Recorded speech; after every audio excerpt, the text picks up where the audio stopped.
रूपानगर गांव में शाम होने वाली थी। आसमान में घनघोर काला रंग छाया हुआ था। ठंडी ठंडी हवा की लहरें जैसे सुकून दे रही हो और पेड़ पौधों में जान सी आ गई थी। शंकर अपने ठेले को लेकर गांव के चौराहे पर जा रहा था। शंकर बहुत गरीब था। वह अपना गुजारा गर्मा गर्म डोसा बेचकर करता था। तभी अचानक तेज बारिश शुरू हो जाती है। तभी वहां पर पास की दुकान का मालिक आता है, जो बगल में ही समोसे बेचता था। शंकर को अपनी दुकान के सामने ठेला लगाते देख उसे यह बात पच नहीं रही थी। अरे शंकर, तू यहाँ बारिश में क्या कर रहा है?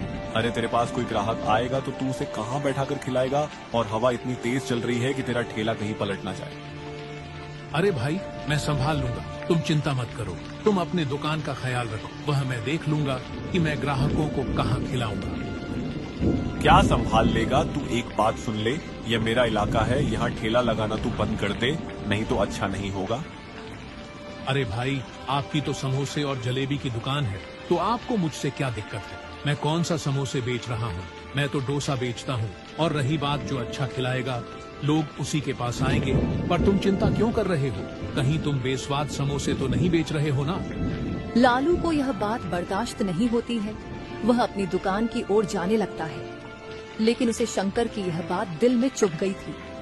बारिश रुक गई थी। लोग अब धीरे धीरे अपने घरों से बाहर निकल रहे थे।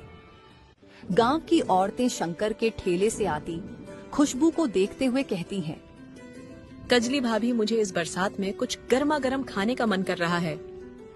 चलो तो सुमन बहन, आज हम कुछ नया खाते हैं। समोसे तो हम रोज खाते हैं, लेकिन आज हम शंकर भैया के बनाए हुए गर्मा गर्म डोसा खाएंगे। उन दोनों ने 2 प्लेट डोसा का ऑर्डर दिया। शंकर पूरी साफ सफाई के साथ डोसा बनाने लगता है और उन्हें गर्मा गर्म नारियल की चटनी के साथ परोसता है। अरे शंकर भैया, तुम्हारे हाथ में तो जादू है, जादू। मैंने आज तक इतना अच्छा डोसा नहीं खाया। वैसे हम रोज समोसे तो खाते ही थे, लेकिन आज हमें कुछ अलग खाने को मिला। आज से हम आपके पास ही आएंगे डोसा खाने। बहनों में डोसा बनाने के लिए A1 माल का उपयोग करता हूँ और मसाले मेरी माँ अपने हाथों से खुद पिसती है। बस उसी का कमाल है। थोड़ी देर में शंकर के ठेले पर भीड़ इकट्ठा हो जाती है। लोगों को डोसा का स्वाद इतना अच्छा लग रहा था कि लोग 2-2 प्लेट खा रहे थे। बिल्कुल। और वहीं दूसरी तरफ लालू की दुकान पर कोई नहीं आता है। ये सब देखकर उसे बहुत गुस्सा आ रहा था। मुझे इसका कुछ ना कुछ तो करना होगा, नहीं तो ये मेरी दुकान बंद करवा देगा। अगली सुबह शंकर मसाले और सब्जियां लेने मंडी निकल जाता है और शंकर के मसाले लाने के बाद उसकी माँ देसी अंदाज में मसाला पिसती है। दोनों मिलकर सारा काम करते थे। यही उनके स्वाद का कारण था।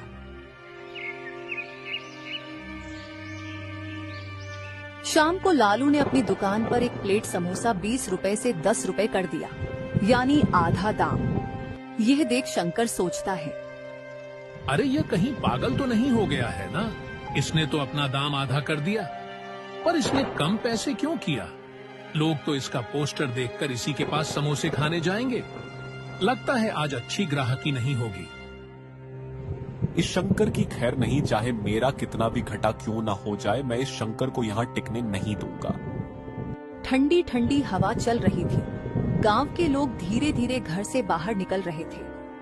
लालू का पोस्टर देखकर दुकान के बाहर भीड़ जमा हो जाती है और वही शंकर की दुकान पर कुछ गिने चुने लोग ही थे, जबकि लालू की दुकान पर भीड़ लगी हुई थी। लालू यह देखकर बहुत खुश था।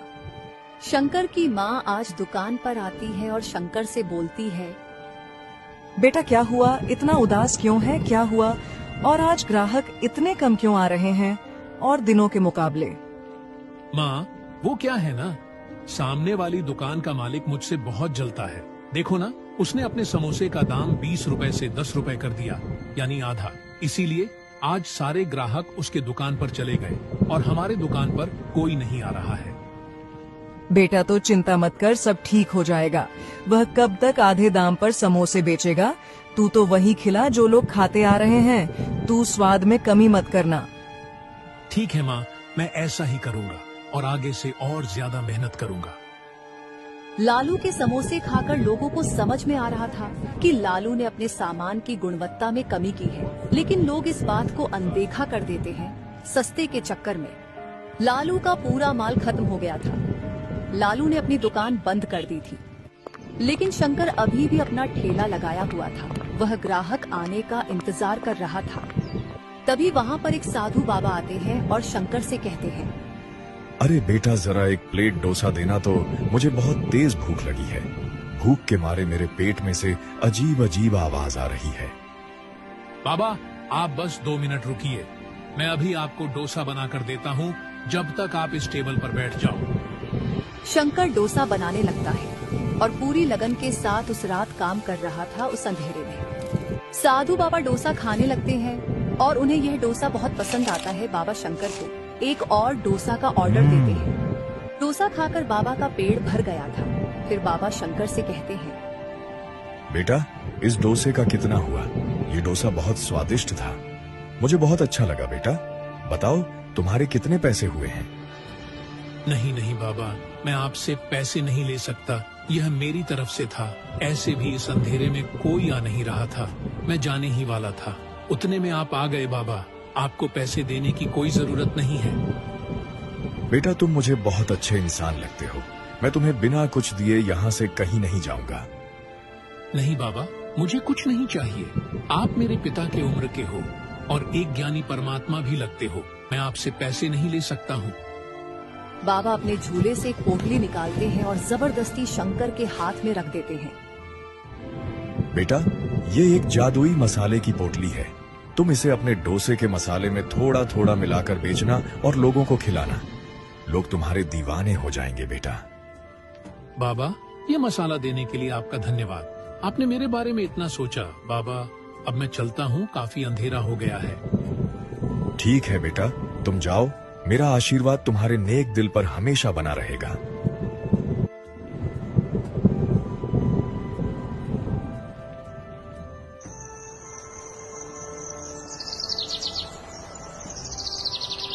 अगले दिन शंकर डोसा बनाने की तैयारी कर रहा था और डोसे के मसाले में वह जादुई मसाला डाल देता है जो उसे उन बाबा ने दिया था। और शाम को सारी तैयारी करके गांव के चौराहे पर पहुंचता है और आज भी ठंडी ठंडी हवा की लहरें चल रही थी। मौसम कुछ ठीक नहीं था, पर अच्छी बात यह थी कि बारिश नहीं आ रही थी। पता नहीं आज शंकर के डोसे से इतनी अच्छी खुशबू आ रही थी कि लोग शंकर के ठेले की ओर खींचे चले आ रहे थे। और देखते ही देखते शंकर की दुकान पर बहुत भीड़ जमा हो जाती है और वही दूसरी तरफ कम दाम होने पर भी लोग लालू की दुकान की तरफ देख भी नहीं रहे थे। लालू यह देख बहुत गुस्सा हो रहा था। पता नहीं यह अपने डोसे में आज क्या मिलाकर आया है जो लोग इसकी तरफ खींचे चले जा रहे हैं। आज लोग तो मेरी दुकान की तरफ देख भी नहीं रहे हैं। मुझे शंकर का कुछ ना कुछ तो करना होगा। लोग उस मौसम का मजा डोसा खाकर ले रहे थे, पर उन्हें आज कुछ अलग स्वाद आ रहा था। तभी एक ग्राहक बोलता है, अरे भैया, आज आपने क्या मिला दिया इस डोसे में जो आज इतना अच्छा लग रहा है? और दिनों के मुकाबले शंकर भैया, मेरा पेट तो भर गया पर मेरा मन नहीं भर रहा है। तुम्हारे हाथों में सच में जादू है। अरे भैया, बस आप लोगों का प्यार है और ज्यादा कुछ नहीं, और मेरी थोड़ी सी मेहनत। भाइयों, मैं आपको इसी तरह खिलाता रहूंगा, मेरा प्यार भरा डोसा। अचानक तेज बारिश शुरू हो जाती है और तेज हवा चलने लगती है। शंकर का सारा सामान खत्म हो गया था। शंकर अपने घर जाने लगता है। पता नहीं उन बाबा के मसाले में ऐसा क्या था जो आज मेरे ठेले पर इतनी भीड़ थी। यह सब उन बाबा के मसाले के वजह से हुआ है। शंकर उस रात चैन की नींद सो रहा था। बारिश रुकने के बाद शंकर के घर के बाहर लालू आता है और वह ठेले के चारों ओर पेट्रोल छिड़क देता है और आग लगाकर वहां से भाग जाता है। थोड़ी ही देर में ठेला पूरी तरह से जलकर राख हो जाता है। सब तहस नहस हो गया था। शंकर और उसकी माँ बाहर पहुँचते हैं तो वह यह सब देखकर बहुत परेशान हो जाते हैं। बेटा, ये क्या हो गया? हम तो बर्बाद हो गए। अब हम डोसा कैसे बेचेंगे? मुझे तो कुछ समझ में नहीं आ रहा है बेटा। पता नहीं ये किसने किया। तुम फिक्र मत करो माँ, सब ठीक हो जाएगा। यह बुरा समय भी जल्द खत्म हो जाएगा। भगवान पर भरोसा रखो।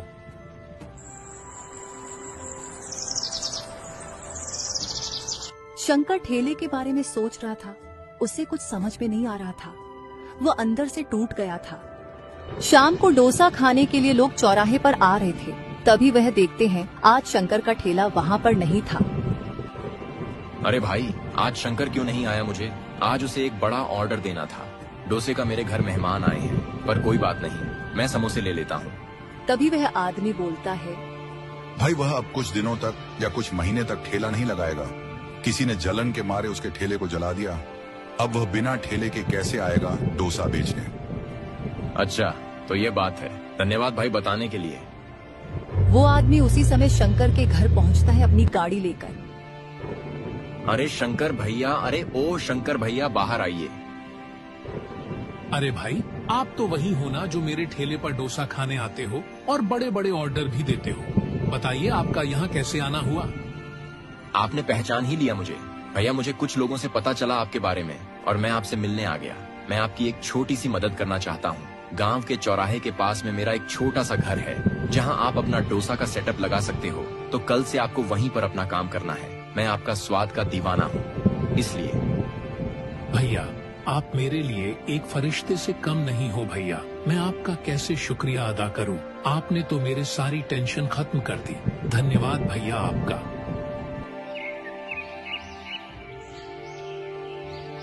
शंकर अगले दिन उसी दुकान पर डोसा बेचने लगता है। लोग शंकर को उस दुकान पर देखकर बहुत खुश थे।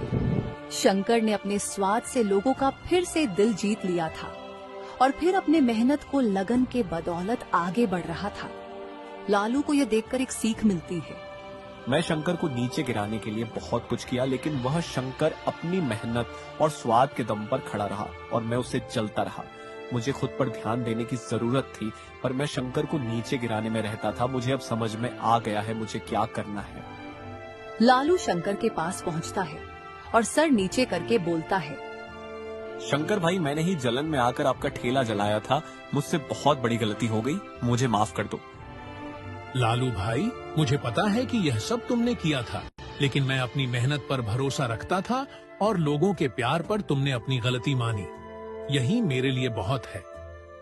शंकर भाई, मैं वादा करता हूँ, मैं अब किसी से नहीं जलूंगा, मेहनत करूंगा और आगे बढ़ूंगा। मुझे समझ में आ गया, जो मेहनत करता है वही आगे बढ़ता है। और लालू अब खूब मेहनत करता है और वह भी खूब तरक्की करता है। शंकर ने लोगों का बहुत प्यार जीता और खूब तरक्की की।